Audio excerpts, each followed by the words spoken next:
అబ్రాహాముకి వినాలని ఆశ ఉంది కాబట్టి దేవుడు తనతో మాట్లాడాడు. హల్లెలూయా. నేను అప్పుడు చెప్పాను కదా, నేను నా తప్పిదాన్ని ఒప్పుకున్నప్పుడు, ఎప్పుడు ఎన్ని సంవత్సరాలు, 20 సంవత్సరాల క్రితం నా తప్పిదాన్ని నేను ఒప్పుకున్నప్పుడు, బాప్తిసం తీసుకొని సిగరెట్ తాగుతున్నప్పుడు, దేవుడా నా ప్రార్థన వింటం లేదేంది, అంత పెద్ద పెద్ద వ్యాపారాలు చేసి ఏం తిండి తిప్పలు లేకుండా పడి ఉండాల్సి వచ్చింది పెద్ద సిటీకి వచ్చి, ఏంటని అడిగితే దేవుడు ఏం చేశాను, సిగరెట్ కాల్చుకుంటూ అడుగుతున్నప్పుడు దేవుడు ఏం చేశాడు, ఒరే నీ గబ్బు పేదాలతో ప్రార్థన చేస్తే నేను వింటానా అన్నాడు. అర్థమైందమ్మా? అంటే ఏంటి అక్కడ, నేను ఆ మాటని ఎవరైనా వచ్చి చెప్పారమ్మా నాకు, కానీ ఎవరు చెప్పారు అక్కడ, దేవుడు నేను వింటాను అని చెప్పేసి, నేను వినగలను అని చెప్పేసి నాతోటి మాట్లాడాడు. హల్లెలూయా. అక్కడ ఎవరు ఉండారా, ఏమైనా డబ్బా ఉందాడా, సిగరెట్ డబ్బా ఉందాడా, దేవుడు మాట్లాడాడు. అంటే వినగలిగే మనసు నాకుందని చెప్పేసి దేవుడు మాట్లాడాడు. అర్థమవుతుంది నేను చెప్పేది. నా తప్పిదాన్ని ఒప్పుకున్నాను. ఇక అప్పుడు ఏం చేశాను, వెంటనే ఇంటికి వచ్చేసాను. ఏమన్నాడు దేవుడు, నీ గబ్బు పెదాలతో ప్రార్థన చేస్తే నేను వింటానా అన్నాడు. అలాగే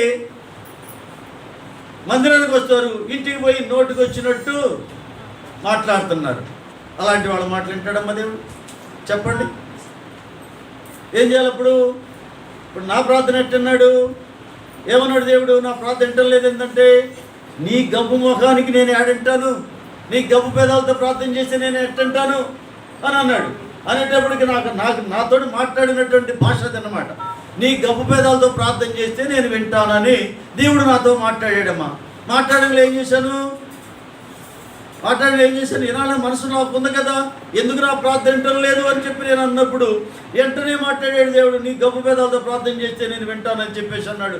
ఆ సిగరెట్ డబ్బా కాడే అనగానే ఏం చేశాను, ఆ సిగరెట్ తీసేసి మురుగుంట్లో పడేసి ఇంటికి వచ్చేసి బ్రష్ పెట్టి మొహం కట్టాను. మధ్యాహ్నం 3 గంటలప్పుడు మొహం కడిగి, బ్రష్ పెట్టి మొహం కడిగిన తర్వాత మోకరించి ప్రార్థన చేశాను. ప్రభువా, నేను బాప్తిసం తీసుకొని 2 సంవత్సరాలు అయింది, అయినా కూడా నేను నా నోటిని అపవిత్రం చేశాను, నేను తప్పు చేశాను ప్రభువా, నన్ను క్షమించిన ఆయన అని ఒక 2 నిమిషాలు ప్రార్థన చేశాను.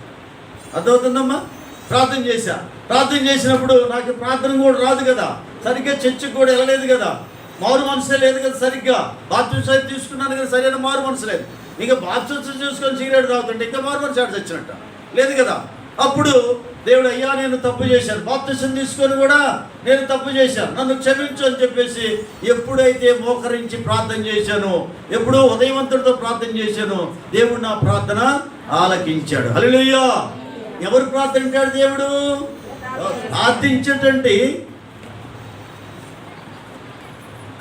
ప్రార్థించే కోరిక ఉన్నటువంటి వాళ్ళ ప్రార్థన దేవుడు వింటాడు. హల్లెలూయా.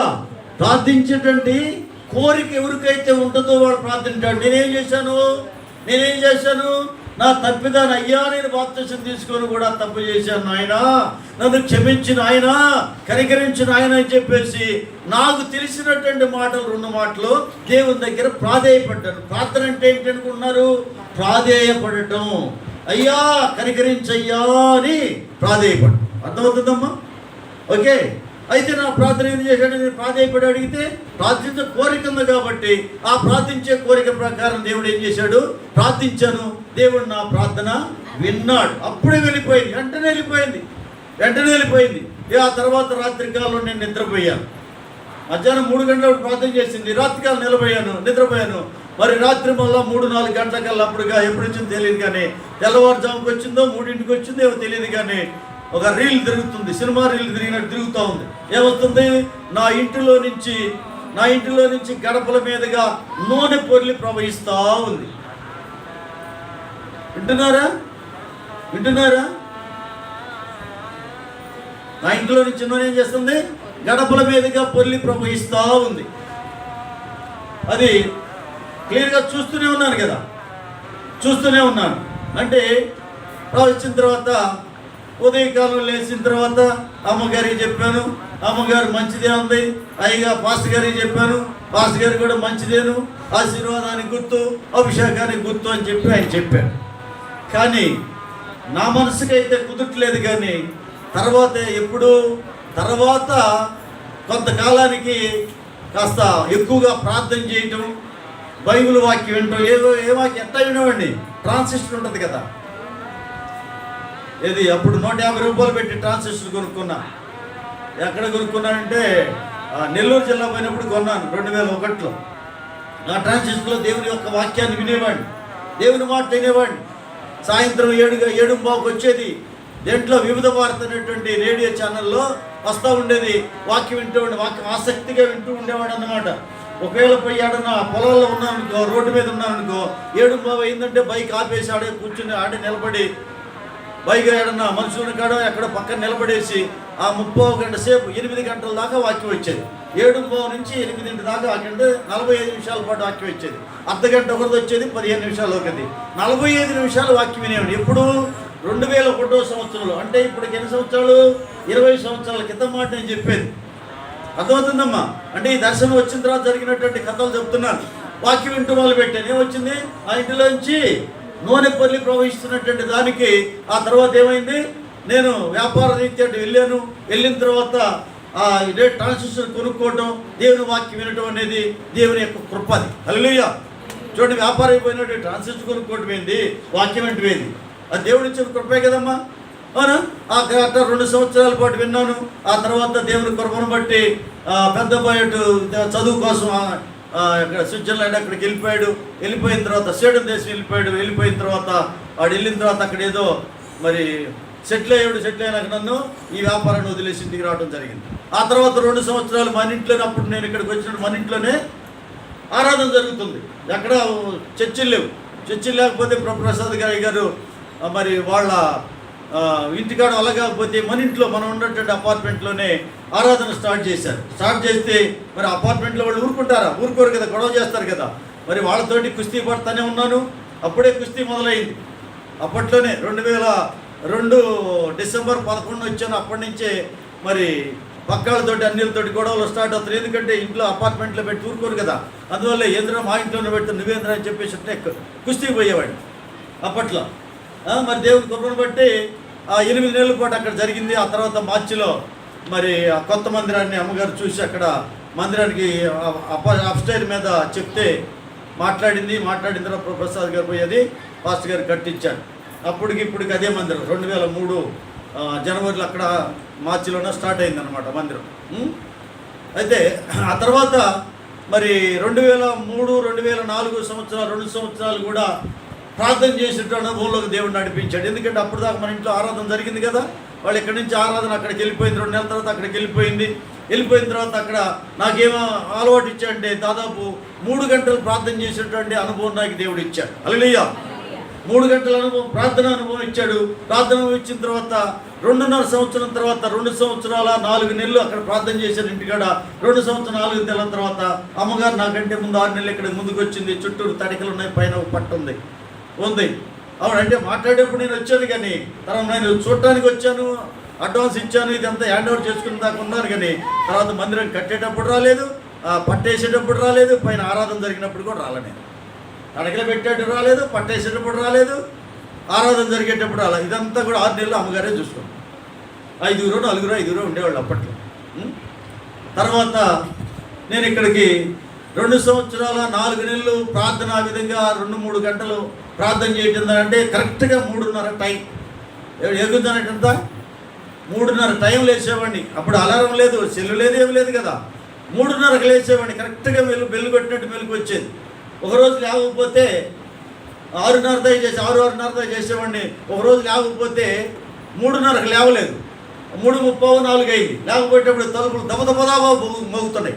ఏందా మోగుతున్నాయి అని చెప్పేసి తలుపులు కాడికి పోతే ముందు మెయిన్ డోర్ తీసేటప్పటికి ఆడి ఎవరు లేరు, మనుషులు ఎవరు లేరు. దేవుడే బాధించుంటాడు, అంతే కదమ్మా. ఇక అవును రే టైం అయిపోయింది, అందుకే కావాలి దేవుడు కావాలా, దేవుడు నన్ను లేవలేదని చెప్పి లేపాడు కావాలని చెప్పేసి నేను అప్పుడు అనుకొని ఇక మళ్ళీ ప్రార్థనలో వంగాను అనమాట. అవునా? ఆ తర్వాత కరెక్ట్గా 2 సంవత్సరాల 4 నెలలు ఆ ప్రార్థన కంటిన్యూగా చేశాను. స్తుతులు చెల్లించాను, అదే స్టార్ట్ చేశాను అనమాట. చెప్తున్నాను మీకు, స్తుతుల పుస్తకాలు ఇచ్చాం కదా చాలామందికి. దాదాపు అప్పుడు 1000 పుస్తకాలు కొట్టించి అందరికి ఇచ్చాం. మనకే కాకుండా యూసుఫ్ కూడా చర్చికి కూడా పంపించాం. ఆ స్తుతుల పుస్తకం చదవటం అనేది, స్తుతియాగము చేయువాడు చెప్పండి సరిగ్గా, స్తుతియాగము చేయవాడు నన్ను మహింపరచున్నాడు అని ఉంది బైబిల్లో, ఉంది కదా. అయితే నాకు దేవుని మహాకృపను బట్టి అక్కడ దానిలో నాకు అబ్బాయి ఉన్నాడు, సుతుల పుస్తకం తీసుకొచ్చి మన ఇంట్లో పెట్టాడు. ఇప్పుడు మన ఆరాధన జరిగే టైంలో చిన్న బుక్ అప్పటికిప్పుడు నా చేతిలో ఉంది. ఎప్పుడు సంవత్సరం 23 సంవత్సరాల నుంచి నా చేతిలో ఆ బుక్ ఉందమ్మా. చినిగిపోయినా కూడా పారేయట్లే దాన్ని. 23 సంవత్సరాల నుంచి నేను ఇప్పుడు ఆ స్తుతుల బుక్ నా చేతిలోనే ఉంది. వాగ్దానాల పుస్తకం ఉంది. అప్పటికిప్పటికి ఏది పేజీలు పోయినా ఏదో ఒకటి గమ్మేసి అతికియా, లేకపోతే ప్లాస్టిక్ అతికి ఏదో చేస్తూనే ఉంటాను. ఎందుో మరి నా యొక్క సెంటిమెంట్ మొత్తం మీద అప్పటి నుంచి వచ్చింది కదా, అక్కడే స్టార్ట్ అయింది కదా నా యొక్క ప్రార్థన పరిచర్య స్టార్ట్ అయింది కాబట్టి, ప్రార్థన విధానం అక్కడ దేవుడు చూపించాడు కాబట్టి ఆ పుస్తకం అలాగే ఉంది. చేసిన తర్వాత 2 సంవత్సరాలు 4 చెల్లి చేసిన తర్వాత అప్పుడు అమ్మగారు ఇటు వస్తుంది, నేను అమ్మే ఇటు వస్తుంది. ఇదేంటి ఇటు ఏమంటారు, ఇది తూర్పా దక్షిణం? అయితే ఇది తూర్పా దక్షిణం అమ్మా? దక్షిణం కదా ఇది దక్షిణం. అయితే నేనేమో ఉత్తరం వెళ్ళా.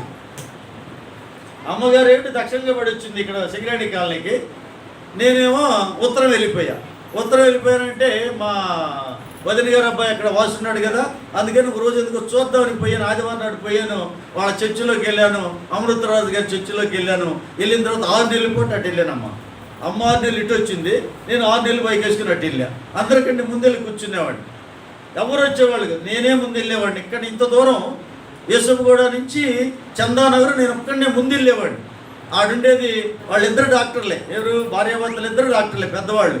వాళ్ళ అమ్మాయి డాక్టరే చదువుతుంది అప్పుడు. వాళ్ళు ముగ్గురు ఉండేవాళ్ళు. నేను వెళ్ళి కూర్చునేవాడిని.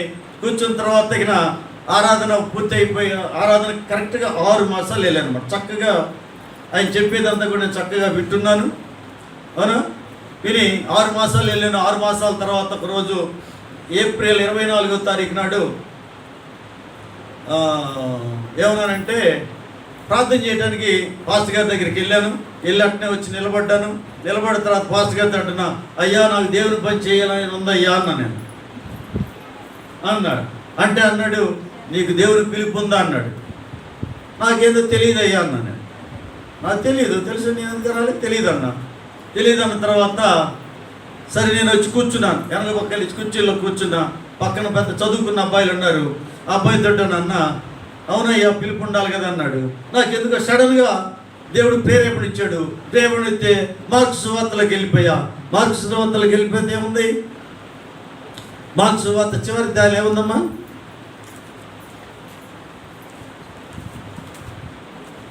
వింటున్నారా? వినేవాళ్ళతో దేవుడు మాట్లాడతాడు, విన్నవాళ్ళతో మాట్లాడు కదా.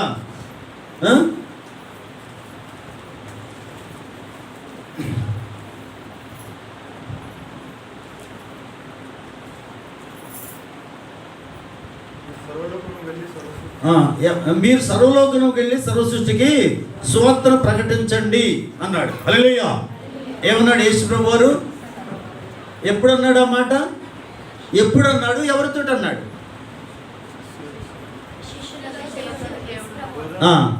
యేసు ప్రభు శిష్యులతోటి యేసయ్య అన్నాడు. అన్నాడా?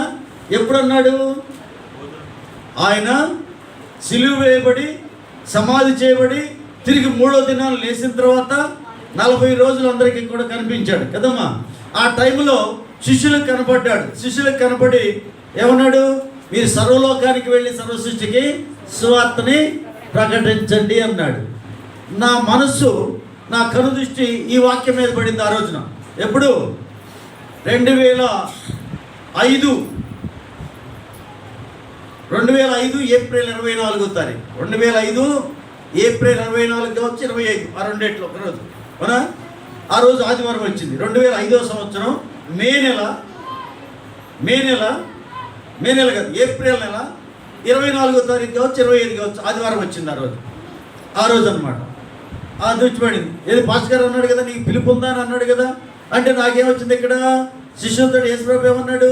మీరు సర్వలోకానికి వెళ్ళి సర్వసృష్టికి సువార్తను ప్రకటించండి అన్నాడు. అర్థమవుతుందా?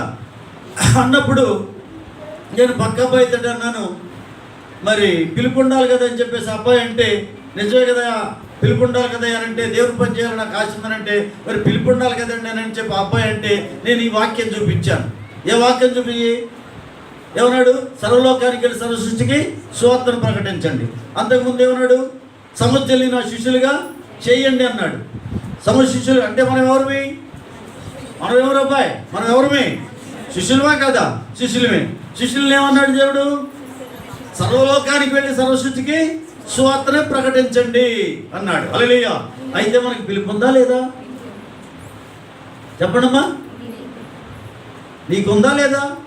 మనలో అందరికీ ఉన్నది. హల్లెలూయా. ఈ విషయం అబ్బాయితో చెప్పా. బీటెక్ చేసిన అబ్బాయి ఎవరో కానీ మొత్తం అబ్బాయితో అన్నా, ఈ పిలుపు నీకు ఉంది, నాకు ఉంది, అంటే శిష్యులందరికీ కూడా ఈ పిలుపు ఉన్నది అన్నాను. హల్లెలూయా. శిష్యులందరికీ పిలుపు ఉంది అంటే వాక్యం ద్వారా దేవుడు నాతో అక్కడ మాట్లాడాడు. మీరు సర్వలోకానికి వెళ్ళి సర్వసృష్టికి సువార్తని ప్రకటించండి. అయ్యగారు ఏమో నాతో ఏమన్నాడు? నీకు పిలుపు ఉందా అని అన్నాడు. అర్థమైందా? ఆయన ఆలోచన మనకు తెలియదు. పిలుపు ఉందా అన్నాడు, కానీ నాకేం చూపించాడు దేవుడు? వాక్యాన్ని చూపించాడు. వాక్యమే దేవుడు. జాగ్రత్తగా గమనించాడు. వాక్యమే దేవుడు. అందువల్ల మీరు సర్వలోకానికి వెళ్ళి సర్వసృష్టికి సువార్తను ప్రకటించండి, సమస్తల్ని నా శిష్యులుగా చేయండి అన్నాడు. హల్లెలూయా. కాబట్టి దాని మీద ఆధారం చేసుకున్నా. నాకు పిలుపు ఉందా లేదా? కొంతమంది అంటారు నీకు పిలుపు ఉందా లేదా? నీకు నాకు అందరికీ పిలుపు ఉంది. హల్లెలూయా. నమ్మిన స్తోత్రం చెప్పండి. ఇంకా వేరే దర్శనాలు అంటే ఏమి లేదు. నాకు అట్ట కనబడి చెప్పాడు దేవుడు, ఇట్ట కనబడి చెప్పాడు, ఇవన్నీ మోసకరమైనటువంటి మాటలై. పిలుపు ఉందా లేదనేది ఎక్కడ కనిపిస్తుంది? వాక్యం ద్వారా కనిపిస్తుంది. స్త్రీలైనా పురుషులైనా మీరు సర్వలోకానికి వెళ్ళి సర్వసృష్టికి సువార్తను ప్రకటించండి, సమస్తల్ని నా శిష్యులుగా చేయండి. దీన్ని బట్టి నాకేమర్థమైంది? నాకు పిలుపు ఉన్నది. హల్లెలూయా. ఇక అక్కడ సంఘానికి వెళ్ళలేదు, నేను ఆ చర్చికి వెళ్ళలేదమ్మా, వెళ్ళలేదు. నేరుగా 1వ తారీఖు వచ్చింది. 1వ తారీఖు వచ్చింది, 25 కావచ్చు డేట్, అది ఏప్రిల్ 25 కావచ్చు. 1వ తారీఖు వచ్చింది ఆదివారం. 1వ తారీఖు ఆదివారం వచ్చింది. ఆదివారం అమ్మగారి ఇటు వస్తుంటే నేను కూడా వస్తున్నానన్న. నా దగ్గర డింగు వంట స్కూటర్ ఒకటి ఉంది. అప్పుడు ఆ స్కూటర్ తీసుకొని నేను కూడా వస్తున్నా. నువ్వు వస్తున్నావా అంది. 6 నెలలు అయింది, ఇక్కడ ఏమీ పట్టించుకోలేను. 6 నెలల తర్వాత స్కూటర్ వేసుకొని తీసుకొస్తా ఉన్నా. నాకు అసలు ఈ రూటే తెలియదు, ఈ సింగరేణి కాదు రూటే తెలియదు, అసలు ఈ మలక్పేట రూటే తెలియదు నాకు. ఈయన రైట్ లెఫ్ట్ అంటూ ఉంటే చెప్తాయి, ఇటుబా అంటే నేను ఎక్కించుకొని మొత్తం మీద ఇక్కడికి చేరాను అనమాట. అదైనా నేను చేరిన తర్వాత ఇదే టేబుల్, ఇదే ఉంది. ఆ రోజున కూడా ఇదే ఉంది.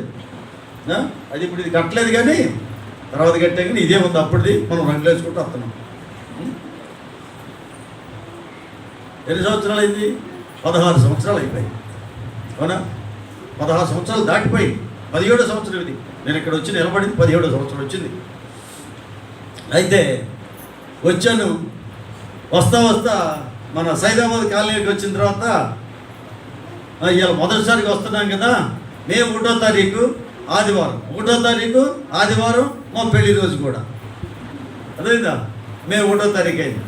అయితే అందుకని కొత్తగా సంఘానికి వస్తున్నాను కదా, ఇదే కదా ఫస్ట్ రావడం, కనీసం 1 కిలో స్వీట్లను తీసుకెళ్దామని చెప్పేసి అక్కడ ఆపి, మీ ఇళ్ళకి పోయే అడ్డ రోడ్డు ఉంది కదా, అక్కడ స్వీట్ షాప్ ఉంది. అక్కడ సైదాబాద్లో కేజీ స్వీట్లు తీసుకొని కేజీన్నర తీసుకుని వచ్చేసాం అనమాట. వచ్చేసిన తర్వాత అప్పుడు మన పిల్లలాగా ప్రవీణ్ లాగానే మన అక్కడ యూసుఫ్గూడలో ఉండే పిల్లడిద్దరు అక్కడ వస్తుండేవాళ్ళు. ఇది జాషువా అని ఒక అబ్బాయి, రత్న అని ఒక అబ్బాయి అక్కడికి వస్తుండేవాళ్ళు. అప్పట్లో వాళ్ళు కొంచెం సీనియర్లు కదా, పిల్లలే అంటే దేవుల్లో కొంచెం ఎదిగినటువంటి పిల్లలు, వాక్యం తెలిసిన పిల్లలు. అందుకని చెప్పేసి వాక్యం చెప్పడానికి అమ్మ ఏం చేసిందంటే వాళ్ళని కూడా రమ్మని చెప్పేసి ఎవరో ఒకరు వస్తూ ఉన్నారు. వాళ్ళిద్దరిలో ఒకరైనా వస్తున్నారు, వచ్చి వాక్యం చెప్తున్నారు. అయిపోయిన తర్వాత నేను వచ్చిన వాళ్ళు 5-6 కూర్చున్నారు. అమ్మ ఎదురుగా కూర్చున్న వాళ్ళు ఏంటంటే నేను ఏదో పాస్టర్ కావాలనుకొని, అయిపోయిన తర్వాత నూనె పొడి తీసుకొని నా దగ్గరికి వచ్చి ఎదురుగా నిలబడ్డారమ్మా. అమ్మగారు చూస్తుంది ఏం చేస్తాడు అని చూస్తుంది. ఏం ప్రార్థన చేస్తాడు? అసలు ప్రార్థన చేయడం చేత కదా, ఏం ప్రార్థన చేస్తాడు? అందులో విశ్వాసులకు ప్రార్థన చేయడం ఎడ చేస్తాడు, ఏం చేస్తాడు చూద్దామని చెప్పేసి చూస్తూ ఉంది. చూస్తూ ఉంటే మరి సుజాత గారు అబ్బాయి రామప్పుడు పెళ్లి కాలేదు, చిన్నాడు కదా, నోడు తీసుకుని నిలబడితే నోరు ఏం చేస్తానైనా నాకేమో దేవుడు ప్రేరణ ఇచ్చాడు, ఎట్నే నిలబడండి ఇక్కడే. అందులో ఆ నోటు కూడా తీసేసి సిలువు చేశాను. యేసునామములో ఎదుర్కొన్నటువంటి కిడ్నీ వ్యాధి తొలగిపోవును గాక అని ఒకటే ప్రార్థన చేసి అంతే నేను ప్రార్థన చేసింది. ఎక్కువ ఏం చేయాలి, నాకు చేత కాదు కదా. చేసిన తర్వాత ఏం చేశాడు, యేసునామములో తొలగిపోవును గాక, ఉన్నటువంటి వ్యాధి బాధలకు యేసునామం తొలగిపోవాలి. ఒక చిన్న మాట అన్నానమ్మా. అనంతరం మరుసటి రోజు వారం వచ్చారమ్మా. మరుసటి వారానికి అబ్బాయికి ఏమైంది, కిడ్నీ వ్యాధి నయం అయిపోయింది. హల్లెలూయా. యేసునామములో స్వస్థత వచ్చేసింది, యేసునామములో స్వస్థత కలిగింది. హల్లెలూయా. అవునా? చూడండి, దేవుని యొక్క కార్యం, అద్భుత కార్యం జరిగింది. నాకు అప్పుడు బైబిల్ పట్టుకున్నానమ్మా, అప్పుడు పట్టుకున్నా బైబిల్. అర్థమైందా? అప్పుడు బైబిల్ పట్టుకుని అప్పుడు చదవడం మొదలుపెట్టా. ఎందుకు మనకు వచ్చేవారు వాళ్ళకి ఏమైనా చెప్పాలేమో అని అప్పుడు బైబిల్ పట్టుకొని అప్పుడు వాక్యం చెప్పడం స్టార్ట్ చేశాను అన్నమాట. అప్పుడు చిన్నగా, అప్పటి నుంచి పుస్తకం కూడా ఉంది ఇప్పుడు దాకా, జాగ్రత్తగా రాసుకుంటూ, ఏది బ్లూ ఇంక్ రెడ్ ఇంక్ రెండు పెట్టి రాసుకుంటూ అప్పుడు బైబిల్ చదువుకుంటూ చిన్నగా వాక్యం మొదలుపెట్టాను అనమాట. మధ్యలో ఒక వారం 3 వారాలు వచ్చినాం, 4వ వారం కావాలి నేను రాకుండా మళ్ళీ అక్కడికి వెళ్ళడం జరిగింది. ఎందుకో కానీ ఒక్క వారమే వెళ్ళాను నేను. అప్పటి నుంచి ఇప్పటికి ఇన్ని సంవత్సరాల్లో పరిశుద్ధ దినం అనేది మందిరానికి రాకుండా ఉండలేదు. ఒకే ఒక్క వారం. ఇంకొక వారమేమో నేను ఏదైనా ఒకసారి గుంటూరు ఏసన్న గారు చర్చికి వెళ్ళాను 2000, అంటే ఇక్కడికి వచ్చినటువంటి 2 సంవత్సరాల తర్వాత అక్కడికి వెళ్ళడం జరిగింది. ఒక్కసారి ఆయన చేత ప్రార్థన చేయించుకున్నారు అప్పుడు 2007. ఆ తర్వాత సంవత్సరానికి ఆయన చనిపోయాడు కదా, ప్రభునందు నిద్రించాడు ఆయన. ఓకే, అట్లా మరి జరిగింది. ఎందుకంటే తర్వాత ఇక్కడికి వచ్చిన తర్వాత 6 నెలలకు అప్పుడు 5-6 ఉన్నారు కదా, 7 ఉండుంటారు, 5-6 ఉంటారు. ఆ తర్వాత 7 నెలల తర్వాత 2 నెలల తర్వాత మళ్ళీ ఇది ఎట్లా ఉంటే కాదని చెప్పేసి మందిరం కట్టడం జరిగింది. డబ్బులు లేకపోయినట్టు కూడా కుస్తీ పట్టి ఇదే మందిరం అనమాట. అప్పటి నుంచి ఆ 17 సంవత్సరాలు వేసిన మందిరం ఇది కట్టాము. ఆ తర్వాత 7 నెలలకి సంఘం ఎంతమంది అయిందంటే 70 మంది అయ్యారు. 7 నెలల తర్వాత 7గురుగా ఉన్న సంఘం 70 మంది అయ్యారు. అదేదమ్మా, ఎవరో తెలియజేశారు సంఘాన్ని? దేవుడే చేశారు. మనం చేసే పని మనం చేస్తే దేవుడు చేసే పని ఆయన చేశాడు. ఓకేనా? దేవుడి కార్యాలు అలా ఉంటాయి. అంటే ఇక్కడ అప్పుడు నాకు ఏమర్థమైంది, 6-7 నెలల తర్వాత ఏమర్థమైందంటే, దేవుడు నా ఇంట్లో నుంచి నూనె పొర్లి ప్రవహిస్తున్నాడు చూపించాడు కదా. ఏం చూపించాడు? నా తప్పిదాన్ని ఒప్పుకున్నప్పుడు దేవుని యొక్క కనికరం చూపించాడు. కనికరం చూపించడం వల్ల వచ్చిన దర్శనం మీద నా ఇంటి నుంచి నూనె గడపల మీదుగా పొర్లి ప్రవహిస్తుండటం. ఆ పొర్లి ప్రవహిస్తుంది. అక్కడి నుంచి నాకు ఇక్కడికి వచ్చిన తర్వాత 5-6 నెలలకు అర్థమైపోయిందంట, నా ఇంటి నుంచి ఏంటిది జీవవాక్యం అనేది ప్రవహించడం. హల్లెలూయా. నా ఇంటిలో నుంచి జీవవాక్యం ప్రకటించబడటం, అనేక మందికి జీవవాక్యాన్ని ప్రకటించడం, అనేక మంది జీవం నడిపించడం, అనేకులకు ఆశీర్వాదకరంగా ఉండటం అనేది ఆ యొక్క దర్శనం యొక్క, ఆ కళ యొక్క భావం. హల్లెలూయా. అదవుతుందమ్మా. అంటే ఎందుకు వచ్చింది అది? ఎందుకు ఇచ్చాడు ఆ దర్శనాన్ని? ఆ దర్శనాన్ని ఎందుకు నెరవేర్చాడు చెప్పండి? ఆ దర్శనం ఎందుకు వచ్చింది? ఎందుకు నెరవేర్చబడింది? నా తప్పిదాన్ని ఒప్పుకొని విడిచిపెట్టినప్పుడు. ఎందుకు ఉంది? బైబిల్లో ఏముంది? అతిక్రమం దాచిపెట్టేవాడు వదిల్లడు, వాటిని ఒప్పుకొని విడిచిపెట్టేవాడు దేవుని కనికరాన్ని పొందుకుంటారు. హల్లెలూయా. అర్థమవుతుందమ్మా? మీరు కూడా ఏంటి, నోటికి వచ్చినట్టు మాట్లాడతారు కదా, మాట్లాడతారా లేదా? ఎవరు తక్కువ కాదు, ఎవరు తక్కువ ఉన్నారా? ఎవరు తక్కువ కాదు. నేనైనా మీరైనా ఎవరు తక్కువ కాదు. కాబట్టి మనం ఏం చేయాలి? మన తప్పిదాలన్నీ ఒప్పుకొని, ప్రభువా నేను ఇన్ని సంవత్సరాలను బాప్తిసం తీసుకొని నా నోటి నుంచి వ్యర్థమైన మాటలు మాట్లాడాను, ప్రభువా నన్ను క్షమించు నాయన. అబద్ధాలు, పొరపాటు అబద్ధాలు ఆడవద్దు. తిండి లేకపోయినా పర్లేదు కానీ అబద్ధాలు మాత్రం ఆడవద్దు. బైబిల్లో చెప్తున్నటువంటి మాటలు అది. అబద్ధాలు పొరపాటు కూడా ఆడద్దు. తిండి లేకుండా, అప్పులతోటి, లేకపోతే శారీరకమైనటువంటి బాధలతోటి, ఎన్ని ఇబ్బందులు ఉన్నప్పటికీ కూడా అబద్ధం అనేది ఆడవద్దు. అబద్ధం ఆడకుండా అబద్ధం ఆడే కంటే పొస్తులు ఉండటం మేలు. అబద్ధంలో ఆడే కంటే పస్తులు ఉండటం మేలు. గుర్తుపెట్టుకోండి. అవునా? ఇప్పుడు మనుషుల దగ్గర అబద్ధం ఆడతావు, దేవునితో అబద్ధం ఆడతావా? దేవుడు చూడ్డా? మనం ఏముంది, మరి నేను ఏం పట్టాడు, నేను ఎలాంటి వాడినో దేవుడికి తెలియదా? నేను ఏ విధమైనటువంటి ప్రస్తుతంలో జీవించానో దేవుడికి తెలియదా? తెలుసు కదా. కాబట్టి మనం ఏం చేయాలి? అందరివి, అసలు భూమి మీద పాపం చేయనటువంటి వాడు ఒక్కడు కూడా లేడు. కాబట్టి ఏం చేయాలి? ప్రభువా, నేను పాపిని, నేను నా ఇష్టానుసారంగా జీవించాను ప్రభువా. నోటి మాటలైతేనేమి, కంటి చూపులైతేమి, ఉదయం తలంపులైతేమి అన్ని ఘోరం ప్రభువా. ఎంత పరిగమాలను ప్రభువా అని మనం దేవుని దగ్గర ఒప్పుకొని అవన్నీ కనుక విడిచిపెట్టినట్టయితే దేవుని యొక్క కనికరాన్ని పొందుకుంటాం. హల్లెలూయా.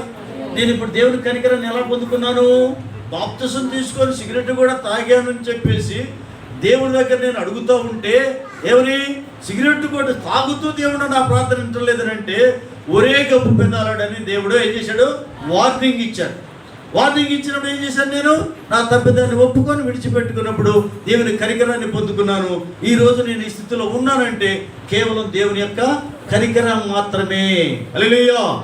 ఎందుకు? ఆయన కనికరము గల దేవుడు, జాలి గల దేవుడు. అందుకని ఎంత ఘోరమైనటువంటి పాపినైనా క్షమిస్తాడు. క్షమించలేనటువంటి మానవుడు భూమి మీద ఎవ్వడూ లేదు.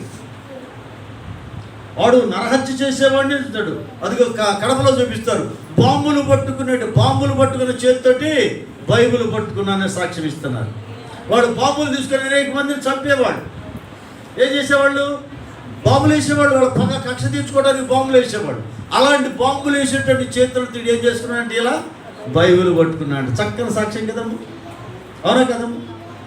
దేవుడు కనికరించాడా? అంటే బాంబులు వేసుకొని ఎంతో మందిని హత్య చంపినటువంటి వ్యక్తిని కూడా తప్పిదం ఒప్పుకున్నప్పుడు ఇవాళ బైబిల్ పట్టుకొని అనేకులకి సాక్షార్థంగా, అనేకులకి ఆశీర్వాదకరంగా మారాడు ఆ వ్యక్తి. హల్లెలూయా.